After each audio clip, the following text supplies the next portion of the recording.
राजस्थान कांग्रेस के 3 नेताओं को प्रदेश से बाहर बड़ी जिम्मेदारी दी गई है, जिस पर अब सियासी चर्चा भी शुरू हो चुकी है।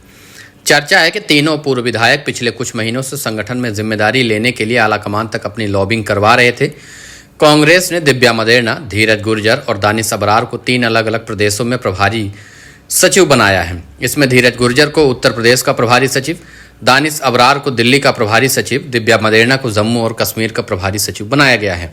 खास बात यह है कि यह तीनों एक साथ विधानसभा का चुनाव हार गए थे, हालांकि पहले ये विधायक रहे हैं।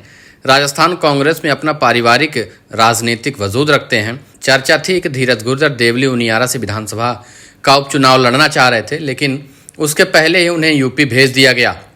ओसियां से कांग्रेस की विधायक रही दिव्या मदेरणा साल 2023 का विधानसभा चुनाव 2807 मतों से हार गई थी। इसके बाद वो यहाँ की राजनीति में दिखाई नहीं दी।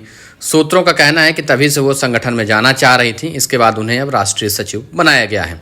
दिव्या मदेरणा अशोक गहलोत पर खुलकर सियासी हमले करती रही हैं। चुनाव हारने के बाद उनका कोई राजनीतिक बयान अभी तक तो सामने नहीं आया। वहीं दानिश अबरार को किरोड़ी लालमीणा ने 22,000 मतों से हरा दिया था। उसके बाद से वे संगठन में आना चाह रहे थे, अब उन्हें दिल्ली भेजा गया है।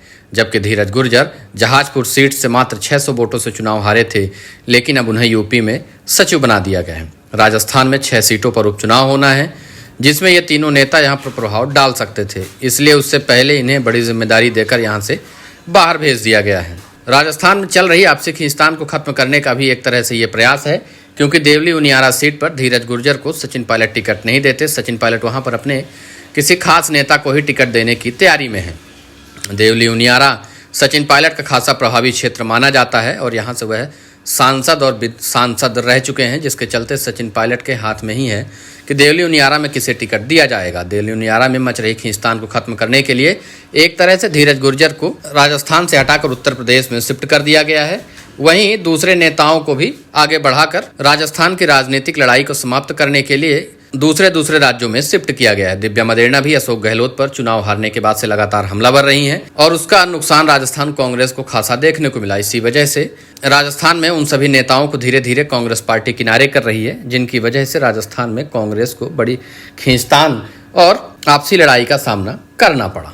विधानसभा का चुनाव हारने के बाद दिव्या मदेरणा लोकसभा के चुनाव में बड़ा प्रयास करती रहीं, लेकिन कांग्रेस पार्टी ने उन्हें टिकट नहीं दिया था। वह चाह रही थी कि भले वह विधानसभा का चुनाव हार गईं, लेकिन कांग्रेस पार्टी उन्हें लोकसभा का टिकट दे दे, लेकिन कांग्रेस पार्टी ने उनको लोकसभा का टिकट नहीं दिया था। कांग्रेस पार्टी ने यह तय कर लिया था कि जो नेता विधानसभा का चुनाव लड़ चुके हैं और हार गए हैं, उनको लोकसभा का टिकट नहीं दिया जाएगा, बल्कि जीते हुए सिटिंग विधायकों को जरूर लोकसभा का टिकट दिया जाएगा। राजस्थान में लोकसभा में कांग्रेस ने बहुत ही उम्दा प्रदर्शन किया था। दिव्या मदेरणा को उम्मीद थी कि जिस तरीके से कांग्रेस मजबूत है और विधानसभा चुनाव में भी बीजेपी को टक्कर दी थी, इससे उनके जीतने की संभावना बन रही थी, लेकिन कांग्रेस पार्टी ने उनको एक भी तवज्जो नहीं दी और धीरे धीरे करके अब फिलहाल साइडलाइन कर दिया गया है। राजस्थान से निकालकर दूसरे राज्य में शिफ्ट किया गया है, जिससे वहां की लड़ाई में अब उनका कोई भी हाथ ना रहे।